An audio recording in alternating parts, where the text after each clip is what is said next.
আসসালামু আলাইকুম। আমি লিলি, বাংলাদেশি ব্লগার লিলিস ফ্যামিলিতে সবাইকে আরও একবার স্বাগত জানাই। কাছে কিংবা দূরে, দেশে বা দেশের বাইরে, যে যেখান থেকে আমার আজকের ভিডিওটি দেখছেন, আশা করি সবাই আল্লাহর অশেষ রহমতে ভালো আছেন, সুস্থ আছেন। শুকর আলহামদুলিল্লাহ, আমরাও বেশ ভালো আছি।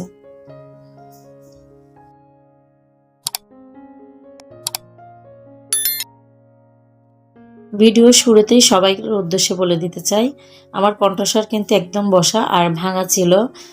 একটু মাত্র ক্লিয়ার হয়েছে, তো এই অবস্থায় ভয়েস ওভার করতেছি। সবাই ক্ষমা সুন্দর দৃষ্টিতে দেখবেন। আশা করি আপনাদের কাছে আমার ভিডিওটি একটু হলেও ভালো লাগবে। ভালো লাগলে ছোট্ট একটা লাইক দিয়ে ভিডিওটি কন্টিনিউ করবেন। আপনি যদি আমার চ্যানেলে নতুন হয়ে থাকেন, তাহলে আমার চ্যানেলটা সাবস্ক্রাইব করে নেবেন এবং পাশে থাকা অল অপশনটি চালু করে দিবেন, যেন যে কোনো সময় নতুন ভিডিও আপলোড দিলে নোটিফিকেশন পৌঁছে যায় আপনার কাছে। আপনি আপনার মূল্যবান সময় এবং সুযোগ বের করে আমার ভিডিওটি দেখে নিতে পারেন। যারা অলরেডি কাজটা করে দিয়েছেন, সবাইকে অসংখ্য ধন্যবাদ। যেহেতু মাহে রমজান চলতেছে আর রমজান কিন্তু একদম শেষ পর্যায়ে, সবার বাসার কিন্তু ঈদ কেনাকাটার একটা পর্যায়ে, মানে শেষ পর্যায়ে, কারো শুরু কারো শেষ, এমন একটা অবস্থা দিয়ে যাচ্ছে।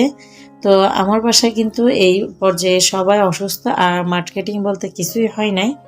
তো এখানে সকাল সকাল ঘুম থেকে উঠে গেছি, আর বাচ্চারা যেহেতু রমজান মাসে বাইরে থেকে নাস্তা আনা হয় না, আর বাসায় নাস্তা রেডি করে দিই। দেখা যায় যখন রোজা ছাড়া দিনগুলো থাকে, সকালে বাচ্চাদেরকে স্কুলে নিয়ে যাওয়া, রেডি করানো, আপনাদের ভাইয়ের টিফিন রেডি করে দেওয়া, দুপুরে লাঞ্চ রেডি করে দেওয়া, সব মিলিয়ে হিমশিম অবস্থা থাকে। তো ওই সময়টা দেখা যায় বাইরে থেকে কিছু পাউরুটি এনে রাখা হয় বা পরোটা আনা হয়, তো ওগুলো দিয়ে সকালে নাস্তা সারি। আর এখন যেহেতু রমজান, বাচ্চাদের জন্য তো রেডি করতে হবে, সেই জন্য বাসায় পরোটা বানিয়ে নিচ্ছি কিছু, আর কিছু চা করে দিব ওদের। আর মাংস আছে, ওগুলো ঝোল গরম করে দিলে ওরা এগুলা দিয়ে চাটা পরোটাটা খেয়ে নিতে পারবে। তো আমার চাটা অলরেডি হয়ে গেছে, তো নামাই রেখে এক পাশে আমি পরোটা ভাজার জন্য যে তেলটা দেওয়ার সেটা বসাই দিছি। এটা প্রথম দিকে আমি একটু হাইটে গরম করে নিব। আর তেলের পরোটা আমরা কিভাবে বানাই কম বেশি সবাই কিন্তু জানি, এটা বলার কিছু নাই।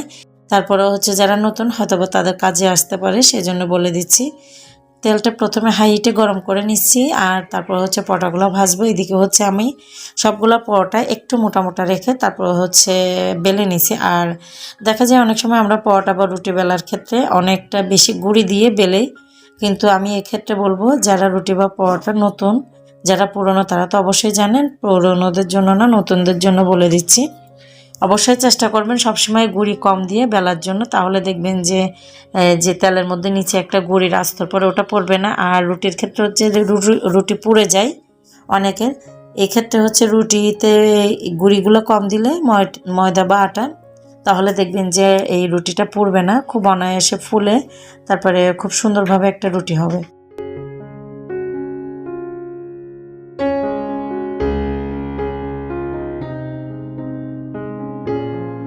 এই যে আমি একটা পরোটা দিয়ে দিছি, আর তারপরে দেখেন একটা একটা করে কিন্তু সবগুলো পরোটা আমি এভাবে ভেজে নিব। অনেক সময় দেখা যায় আমরা যারা ডুবো তেলে পরোটা ভাজি, এই যে সাইডগুলো কিন্তু একটু কাঁচা কাঁচা থেকে যায় বা একটু শক্ত শক্ত হয়ে যায়। তো এদিকে তেলের মধ্যে ঘুরায় ঘুরায় যদি আপনি রুটিগুলো ভাজেন না, দেখবেন যে একদম সব দিকটা একদম পারফেক্টভাবে এই রুটিগুলো হয়ে যাবে।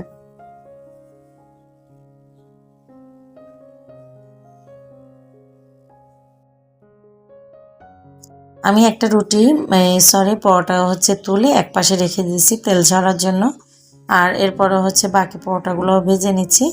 বাচ্চারা একটা ভাজতেছে আর একটা নিয়ে যাচ্ছে। আর আমার পরোটাগুলো দেখেন, এগুলো কিন্তু আমি খামি করে রেখে দিই নাই, খামি করে সাথে সাথে বানাই ফেলছি, যেটা আপনাদের সাথে পুরোটাই শেয়ার করলাম। তো এভাবে বানালে অনেকের দেখা যায় পরোটা ফুলে না বা চুপসে যায়। তো সেই ক্ষেত্রে বলবে খামিটা একটু ভালো করে মথে নেবেন, দেখবেন যে যত বেশি মথা হবে পরোটাগুলো কিন্তু খুব ভালোভাবে তত বেশি ফুলবে। এই যে কিছু মাংস রান্না করার ঝোল ছিল, মাংস নেই, তো সেই ঝোলগুলাই ওদেরকে গরম করে দিচ্ছি। গরম করে দিলে ওরা এই পরোটাগুলো ঝোল দিয়ে খেয়ে নেবে। আর পাশে যে চাটা নামায় রাখছিলাম, সেই চাটা দুধ চিনি দিয়ে রেডি করে বানাই নেব। আমি ভিডিওর এই পর্যায়ে সবার কাছে আবারও বলছি, সবাই ভয়েস ওভারটা ইগনোর করে ভিডিওটা কন্টিনিউ করার চেষ্টা করবেন।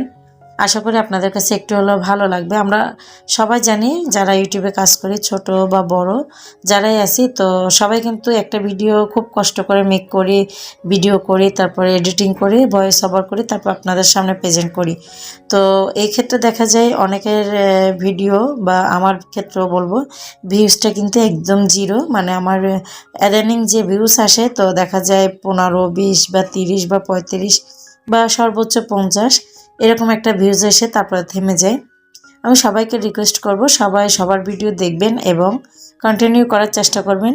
ভিডিওটা লাইক দিয়ে তারপরে শুরু করবেন এবং ফুল ভিডিওটা ফুল ওয়াচ করে তারপরে শেষ করার চেষ্টা করবেন। এমন না যে ক্লিক করছি আর একটা ছোটোখাটো কমেন্ট করে তারপরে বের হয়ে যাচ্ছি, এতে কিন্তু আমার চ্যানেলের ক্ষতি হয়। আশা করি আপনারা সবাই বোঝার চেষ্টা করবেন। ওই যে বাচ্চাদেরকে পরোটা মানে চা নাস্তা দিয়ে তারপরে ওদেরকে হচ্ছে খাওয়ার জন্য বসাই দিছি। আর এরপরে হচ্ছে যে আমার চুলাটা এটা হচ্ছে তেল ছিটে পড়ছে, তো এটা হচ্ছে একটু পরিষ্কার করে রেখে দিচ্ছি। তারপর হচ্ছে দেখা যাবে বাচ্চাদের অনলাইন ক্লাস শুরু হবে, ওদেরকে নিয়ে বসে থাকতে হবে। তো এই জন্য হচ্ছে সব কাজগুলো জলদি করে নিচ্ছি। বাচ্চারা নাস্তা খাওয়ার ফাঁকেই আমার জন্য অধিকাংশ কাজ গোছায় নেওয়া যায়, ওইভাবেই করে নিচ্ছি। ইদানিং দেখা যায় যে সময়ের অভাবে বা সময়ের স্বল্পতার কারণে আমি কন্টিনিউ থাকি না বা কন্টিনিউ ভিডিও আপলোড করি না, বা দেখা যায় যে আমার যে রেগুলার কাজগুলো থাকে সেগুলো আপনাদের সাথে কন্টিনিউ শেয়ার করি না।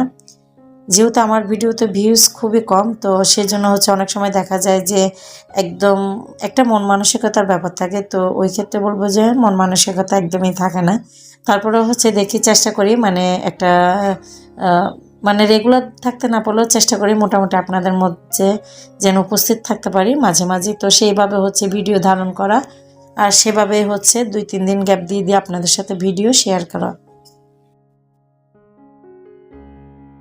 আরেকটা বিষয় থাকে সেটা হচ্ছে গিয়ে বাচ্চারা যখন ছোট থাকে আর স্কুলে দেওয়া নেওয়া বা নিয়ে আসা বা দিয়ে আসা এই জিনিসটা যখন করতে হয় তখন দেখা যায় অনেক সময় সময়ের একটা ব্যাপার থাকে। তো সময়ের একটা ব্যাপার স্যাপার আছে আমার এক্ষেত্রে। তো সেই জন্য দেখা যায় অনেক সময় ভিডিও করতে পারি না, আর ভিডিও এডিটিং করা বা আপলোড দেওয়া এই সময়টাও হয়ে ওঠে না। সেই জন্য দেখা যায় আমার গ্যাপটা একটু বেশি লম্বা হয়ে যায়। তো সবাইকে বলবো সবাই আসলে বোঝার চেষ্টা করবেন। আমার বাসায় যেহেতু একটা না 3-3টা ছোট বাচ্চা, সব কিছু মিলায় হয়তো অনেকে বলতে পারেন তাহলে ইউটিউবে কাজ করার কি প্রয়োজন। আসলে সবাই একটা স্বপ্ন বা আশা নিয়ে এই পর্যায়ে আসে বা এই প্ল্যাটফর্মে আসে, আমিও তেমন। তারপরেও হচ্ছে একটু একটু করে চেষ্টা করতেছি যদি কখনো আপনাদের সাপোর্ট নিয়ে সামনের দিকে এগিয়ে যেতে পারি, সেই আশা আর সেই প্রত্যাশা নিয়েই কিন্তু একটু একটু করে করার। এদিকে হচ্ছে আমি যে আমার ব্যালকনির যে মরিচ গাছগুলো ছিল সেগুলো কিন্তু কাটিং করে দিছি। এই যে দেখেন এগুলা কাটিং করে দেওয়াতে কিন্তু এখান থেকে আবার নতুন করে কড়ি গজাবে, আর কড়ি গজালে দেখা যাবে নতুন কড়িতে আবার নতুন করে মরিচ ধরবে। একটা মরিচ গাছে কিন্তু দেখবেন একবার ফল আসার পরে দ্বিতীয়বার ফল আসতে অনেক সময় নেয়, বা অনেক সময় অনেকের ক্ষেত্রে দেখা যায় যে ফল আসে না। সেই জন্য হচ্ছে কাটিংটা করে দিলে আবার দ্রুত করি এসে ফল গজাবে। আর এদিকে হচ্ছে আমার স্ট্রবেরি দেখেন অনেকগুলো চারা হয়েছে একটা স্ট্রবেরি গাছ থেকে। এটা হচ্ছে বিকালের আয়োজন, আর বিকালে হচ্ছে আজকে কিছু তেলাপিয়া মাছ ফ্রাই করে রান্না করে নিচ্ছি। তো এই যে তেলাপিয়াগুলো ফ্রাই করে নিচ্ছি আমি এখানে।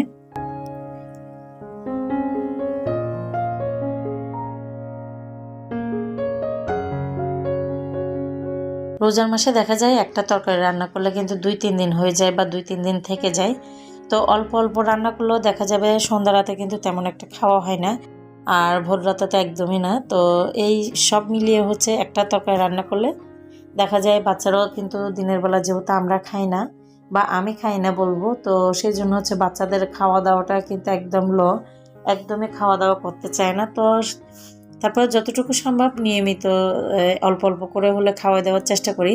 তো সেই জন্য হচ্ছে অল্প অল্প করে রান্না করা। তো এই যে ফ্রাই করা মাছগুলো তুলে রেখে তারপর হচ্ছে একটু মশলা কষাই মাছগুলো হচ্ছে আমি যে ঝোলের পানিটা দিছিলাম, তো এগুলো হচ্ছে ব্লক আসে গেছে। ব্লক আসার পরে হচ্ছে গিয়ে আমি মাছগুলো দিয়ে একটু জাল করে নামাই নিব। আর এখানে হচ্ছে আমার ছাদে যে গাছগুলো আছে, তো ওই গাছে হচ্ছে কিছু টমেটো হয়েছিল এই যে। তো এই টমেটোগুলো দেখেন খুবই রসালো আর ভিতরে কিন্তু এখনো পরিপক্কভাবে পাকে নাই। তো পাখি হচ্ছে খেয়ে যাবে সেই জন্য হচ্ছে আমি তুলে নিয়ে আসছিলাম। তো এখানে হচ্ছে 2টা টমেটো নিছি। টমেটো কিন্তু খুবই রসালো আর খুবই দেখতে সুন্দর লাগতেছিল। এই টমেটোগুলো হচ্ছে এই মাছের মধ্যে দিয়ে তারপর হচ্ছে রান্নাটা সেরে নিব।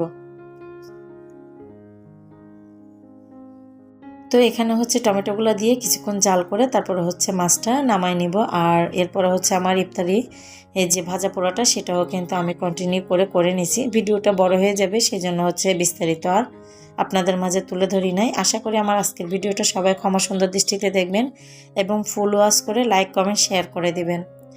আজকের ভিডিও আর বেশি বড় করব না, সবার কাছে আবারও একবার হাত জোর করে ক্ষমা চেয়ে নিচ্ছি। সবাই ভালো থাকবেন, সুস্থ থাকবেন এবং আমার জন্য আমার পরিবারের জন্য সবাই দোয়া করবেন। আমিও সবার জন্য সবার পরিবারের জন্য অনেক অনেক দোয়া ও ভালোবাসা রেখে গেলাম। সবাই ভালো থাকবেন, সুস্থ থাকবেন।